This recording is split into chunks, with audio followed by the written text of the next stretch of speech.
Let me see if we can just go through the thematic areas that the National Assembly put forward. Areas for constitution review.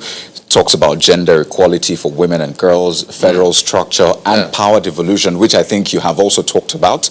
I don't know if that handles that area for you. There's also local government and its autonomy. If you go all the way down, you see residency and indigent provisions, the National Assembly, even state creation is captured in those thematic areas, 13 of them. I didn't list all of them, but from the ones I listed, federal structure, power devolution, local government, its autonomy, state creation, residency, indigent provisions, don't you think they at least handle some of the issues you have raised about the owners and the managers? The mere fact that they are sitting, telling us that the ones that have to now decide for us, at a time we're saying we have to decide for ourselves whether we want to be in this union, they are committing treason against the rest of us, and the owners of the enterprise are working out how they will seize the initiative by themselves to provide some kind of framework and process that will be orderly.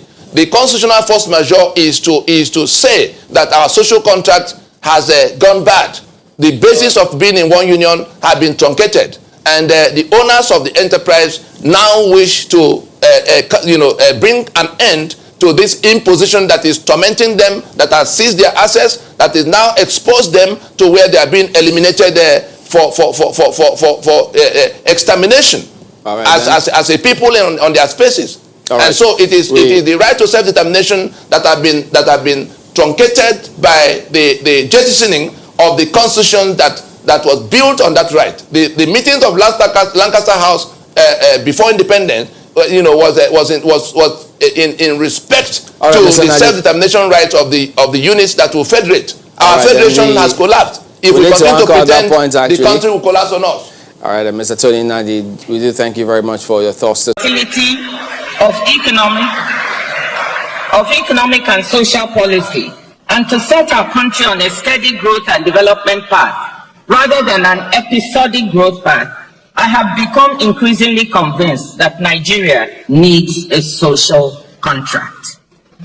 By this I mean a fundamental cross-party, cross-society agreement that certain things in the economy, in the country, in policy and in society are sacrosanct and shall not be touched or changed when administrations change.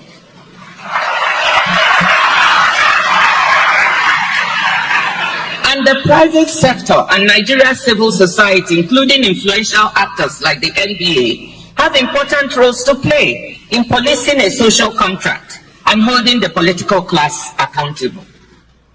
The idea of a social contract dates back at least a few centuries when philosophers such as Rousseau, Locke, and Hobbes spelled out the notion of a compact, formal or implicit, defining the rights and duties of rulers and the ruled. A more focused definition for our purposes comes from the former head of the London School of Economics and the former president of Columbia University, my former World Bank colleague, Minu Shafiq. She describes the social contract as being about how we pool our resources to provide the public goods we agree are needed, and how we support those affected by adverse shocks. Her book, What We Owe Each Other, A New Social Contract for a Better Society, argues that in our fast-changing globalized economy, we need a new social contract to create a sense of security among people. What I'm calling for here is even more basic. I'm saying that all major actors in the governance of our country should agree on some basic parameters for security, macroeconomic and social stability, and the enabling environment for future dynamism and growth of our country. Once agreed, these parameters and policies should be institutionalized or enshrined in law, or even be made part of our constitution, not to be tampered with, except perhaps through a national referendum involving the entire country and society.